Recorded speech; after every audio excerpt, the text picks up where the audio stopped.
একটা পরিবারের স্বামী অথবা স্ত্রী যে কোনো একজন অসুস্থ হলে আমার কাছে মনে হয় পরিবারটা ধরেই নড়বড়ে হয়ে যায়। আসসালামু আলাইকুম, সবাই কেমন আছেন? আমরা তো আলহামদুলিল্লাহ ভালো আছি। এই যে সকাল সকাল রুটি বানিয়ে নিচ্ছিলাম, এটা গত দিনের ভিডিও ছিল, দুদিন আগের। তো রুটি পরোটাই আমাদের বাসায় বেশিরভাগ টাইম খাওয়া হয়, তো গত রমজানে আর এগুলো খাওয়া হয়নি, তো আজকে একটু রুটি পরোটা বানিয়ে নিচ্ছি।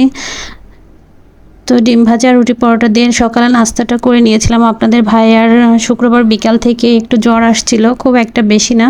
তো সকাল সকাল শুক্রবারে হচ্ছে বাবুর চুল ফেলে দিচ্ছিলাম, যেহেতু প্রচুর গরম পড়েছে, আর এই গরমে আসলে বাচ্চাদের মাথাটা ঘেমে আরও ঠান্ডা লেগে যায় ওদের। তো দুপুরে রান্নাবান্না শুরু করব, এর আগে একটা আইসক্রিম খেয়ে নিচ্ছি। আর আইসক্রিম তো ঘরে থাকলে আমার লোভ লাগবে, এটা স্বাভাবিক। তো শুক্রবার বিকাল থেকে আপনাদের ভাইয়ার অল্প অল্প করে জ্বর আসতেছিল, তো ভাবলাম এতটাও বেশি গুরুত্বপূর্ণ না বা এতটাও বেশি জ্বর আসবে না, এটাই ভেবেছিলাম। তো আমার বিয়ের লাইফে 8 বছরে আমি তাকে 2বার জ্বর হতে দেখেছি, আর এবার দিয়ে 3বার দেখলাম। তো এত বেশি জ্বর হয় এই গরমের মধ্যে, কম্বল গায়ে দিয়ে শুয়ে থাকে, দেখলেই আমার খুব খারাপ লাগে। তো আর হচ্ছে যেহেতু জ্বর মুখে একটু করলা ভাজি করলে ভালো লাগবে খেতে, তাই আলু দিয়ে একটু করলা ভাজি করছিলাম আর একটু পটলের ঝোল করব। আর এই গরমে কিন্তু একটু পটল বা হচ্ছে লাউ এইগুলোর একটু ঝোল খেলে, ঠান্ডা ঠান্ডা তরকারি খেলে কিন্তু শরীরটাও ভালো থাকে, তাই না? তো পটলের একটা তরকারি করে নিব, আর ভাজিটা আমার হয়ে গিয়েছে। তো আমি করলাটা একটু কড়া করেই ভাজি করি, আপনাদের ভাইয়া এইভাবেই পছন্দ করে।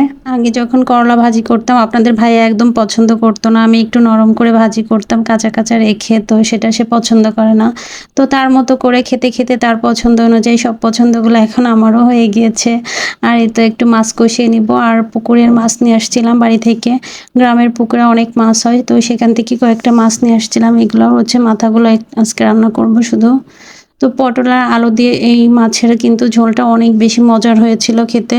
আর পুকুরের, নিজেদের পুকুরের মাছের স্বাদটা মনে হয় অনেক বেশি। আমি কেনা এই ধরনের কোনো মাছ খুব একটা বাসায় আনা হয় না, কিন্তু গ্রামের পুকুর থেকে যখন আনি এই মাছগুলো আমার খুবই ভালো লাগে, এত বেশি মজার হয়। আপনাদের ভাইয়া তো শেষ হয়ে গেলেও বলে বাড়ির মাছ থাকলে ওইগুলো রান্না করো।